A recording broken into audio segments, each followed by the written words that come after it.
Hello viewers, and welcome to the second of our F1 2014 videos. So what have I done here? Well, I've made it automatic gears and I'm going around Sochi. I've done one run just to learn the course, and this is my second run now.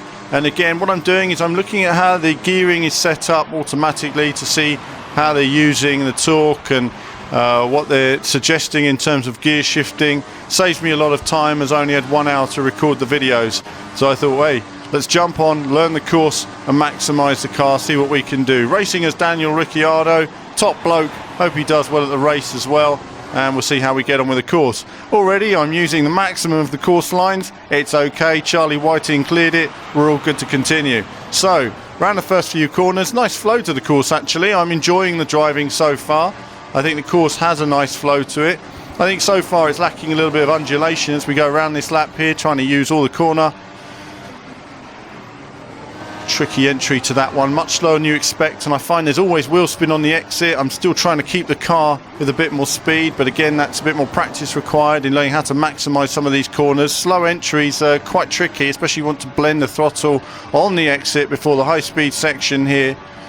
Flat out, and then once we go into this kink on the left-hander, I'll be braking quickly down through the gears. There we go, down through the gears now, aiming for the apex there. Not bad. Over this little rise, and again the car gets a little bit light again, bit of wheel spin through there. I am noticing that I'm suffering a lot more wheel spin than the AI so far, and they're not really struggling on traction in the same way I am. However, I am closing on them on the corners where I'm much more comfortable in terms of blending the throttle. And through there, not too bad, but he's at the back end stepping out. The car understeered on the entry, and then you get that little bit of oversteer on the exit. Doesn't always work for you. As we go into lap 2 now of this race on the Sochi circuit, and again learning it, what's it all about, how's it going to work as a racetrack, where a car's going to be overtaking. Well, obviously the Ferrari wasn't defending there, would be in real life. I'm going to use all the track there because I don't really want to make contact with him, and they let me get away with it. Nice move, you're up a place.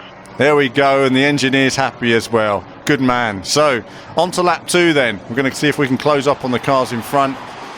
And in the next race, I'm going to again turn off assists as usual, go back to the manual gears and in wet weather conditions as well. So, continuing on this lap then, see if we can close up. I believe it's the Mercedes in front of me and Nico Rosberg. And it will be good to see the two Mercedes battling again when we get back to Suzuka and to Sochi itself. So it does look like Sochi will go ahead at the moment. Unfortunately, we missed out on that battle at at Singapore due to the technical issues that Nico Rosberg faced, which is always a shame because then that just leaves one Mercedes out there, and in general, Mercedes should be in a position to win a Grand Prix given their technical advantage this season. So back into that slow corner, you can see the two Mercedes mucking about with each other there, trying to go around the outside, getting on the power and through. Not bad. That was a typical Daniel Ricciardo move, making the most of an opportunity. Getting through, back end stepping out. You can see how it's really sort of snapping away. Quite tricky into these final 2 corners. Behind Lewis Hamilton now. Oh, Lewis brake testing me there. Having to lift on the power. Or getting on it again now to his final lap. And again, this was all just part of a very quick session, so there's no direct feed available. Everything you see here is filmed off screen on the PS3 version, but I will have direct feed. I will have direct feed. I'll be on the PC version when I get back to base towards the latter half of next week, no doubt, and you'll see a lot more F1 content on the channel then.